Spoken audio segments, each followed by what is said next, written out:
চাকরি প্রার্থীদের জন্য বড় সুখবর দিলেন মুখ্যমন্ত্রী মমতা বন্দ্যোপাধ্যায়। তিনি ঘোষণা করেন গ্রুপ সি, গ্রুপ ডি চাকরি প্রার্থীদের জন্য সুপ্রিম কোর্টের রিভিউ পিটিশন দাখিল করা হবে।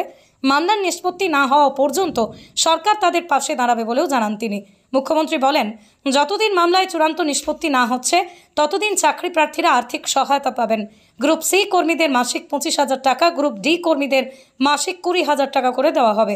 মমতা বন্দ্যোপাধ্যায় স্পষ্ট বলেন, এই অর্থ কোনো দান বা সাহায্য নয়, সোশ্যাল সিকিউরিটি স্কিম মারফত দেওয়া হতে পারে যাতে চাকরি প্রার্থীদের আর্থিক সুরক্ষা বজায় থাকে। মুখ্যমন্ত্রীর আরও আশ্বাস, যারা যেখানে চাকরি যারে আছে সেটা বজায় রাখতে আমরা চেষ্টা করব, সবাই যাতে সুবিচার পায় সেটাই লক্ষ্য। রাজনৈতিক মহলে এই ঘোষণাকে ঘিরে ইতিমধ্যেই ব্যাপক আলোড়ন শুরু হয়েছে।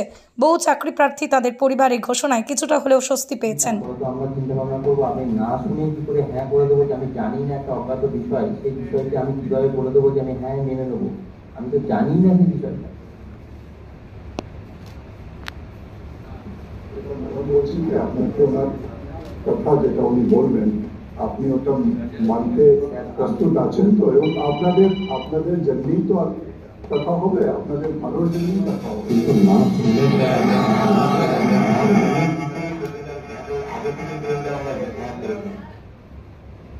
আমরা ওরা হয়তো এখন ওয়েট করুক, তাহলে যখন রিভিউ হবে, রিভিউ কোর্ট কি জাজমেন্ট দিচ্ছে তার জন্য, তাহলে ওদের ওয়েট করতে হবে। আর দুই হচ্ছে ওরা ইমিডিয়েট যদি কিছু রিলিফ চায় ফ্যামিলি চালাবার জন্য, যতক্ষণ রিভিউ না হচ্ছে সেটা আমরা একটা মানবিকতার সাথে কিছু একটা ভাবতে পারি। ম্যাডাম, আমরা লাস্ট 7 বছর ধরে আমাদের অনারিয়াম কিন্তু আমরা ড্র করি এবং সেটা আমরা কাজের মাধ্যমেই অর্জন করেছি এবং যোগ্যতার মাধ্যমেই অর্জন করেছি। হঠাৎ করে একটা কারণবশত আমাদের সেটা বন্ধ হয়ে যাচ্ছে। আমি যেটা বলছি সেটা শুনে নাও। ওরা রাজি হবে কি হবে না ওদের ব্যাপারে, আমাকে আইনের বাধ্যবাধকতার মধ্যে করতে হবে। আমরা রিভিউ পিটিশনে যাব, নাম্বার 1। টিচারদের জন্য যখন যাব, আমরা গ্রুপ সি যারা আছে তাদের জন্য যাব। একটা কথা পরিষ্কার, টেন্টেড আনটেন্টেড আমি এখন বলতে যাবো না, তার কারণ আমি জানি না, আমার কাছে কোনো লিস্ট আমি সেভাবে পাইনি উইথ এভিডেন্স। যখন ওইটা নিয়ে আমি রিভিউ করবার পর এটা নিয়ে ডিসিশন নিতে পারবো। কারণ আমাদের দেখতে হবে যে টেন্টেড আনটেন্টেড নামে যেটা বলেছে, তাহলে প্রথম থেকে বলা উচিত ছিল যে এদের বাদ দিয়ে দাও, ওদের রেখে দাও, কিন্তু সেটা তো বলিনি, সবটাকে বাতিল করে দিয়েছে গ্রুপ সি। আর দুই হচ্ছে যে আমাদের দেখতে হবে যে এভিডেন্সে কি আছে।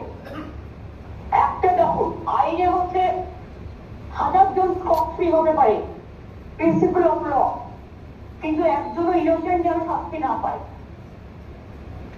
এই দিকটা ভেবে আমার যেটা মনে হয় সেটা যেটা তোমরা করতে পারো, আমি এডুকেশন ডিপার্টমেন্টকে এর মধ্যে রাখবো না, কারণ যেহেতু এডুকেশন ডিপার্টমেন্টের বিরুদ্ধে চেষ্টা চলছে, আমি কথা দিচ্ছি যে আমাদের government group C, group D এবং টিচার সবার জন্যই রিভিউ পিটিশনে সুপ্রিম কোর্টে যাবে, সবাই একসাথে। এর মধ্যে আমি কোনো ভাগাভাগি করছি এই কারণে যেহেতু কোর্টে সাবজেক্ট আছে, আমি কোর্টের ব্যাপারে কোনো কথা বলতে পারবো না, কারণ আমরা কোর্টের রায়টা মানবো। এটা হচ্ছে 1 নম্বর। 2 নম্বর, আমি তো বলেছি যে আমরা করে যাচ্ছি, আমরা রিভিউ করবো এবং সেক্ষেত্রে তো খরচা ওদের করতে হবে না, খরচাটা গভর্নমেন্টই করবে। যারা ওখানে কাজ করতে বেটার, যদি কোর্ট ওখানে অ্যালাউ না করে সেটা অল্টারনেটিভ কি হবে সেটা আমরা কোর্টের রায় দেখে ভাববো। পছন্দ হয়েছে কি হয় ম্যাডাম, কাইন্ডলি যদি আমার 2-4 কথা আছে একটু শোনেন ম্যাডাম। প্রথমত, সুপ্রিম কোর্টের রায় কিন্তু ম্যাডাম টিচারদের সঙ্গে নন টিচিং স্টাফেরও নট স্পেসিফাইড টেন্টেড এবং টেন্টেড দুটো ভাগ আছে এবং MA ফাইলিং এর মাধ্যমে শুধুমাত্র টিচারদের এক্সটেনশন পিরিয়ডটা দেওয়া হয়েছে 31 ডিসেম্বর পর্যন্ত, সেটা নন টিচিংদের ক্ষেত্রে গ্র্যান্ট করা হয়নি।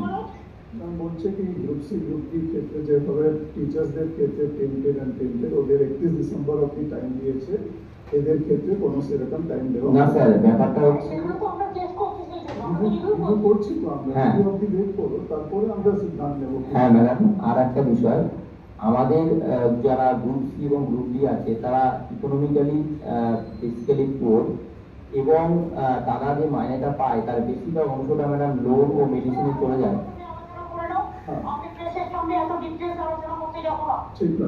আমার যে ইনফরমেশন দেওয়ার আমি যেটা দিলাম, Yes. যেটা আমরা করতে পারি, এটা আমাকে অনেক কষ্ট শব্দগুলো করতে হয়েছে, এই জন্য কোর্ট আমাকে গালাগালি দিতে পারে।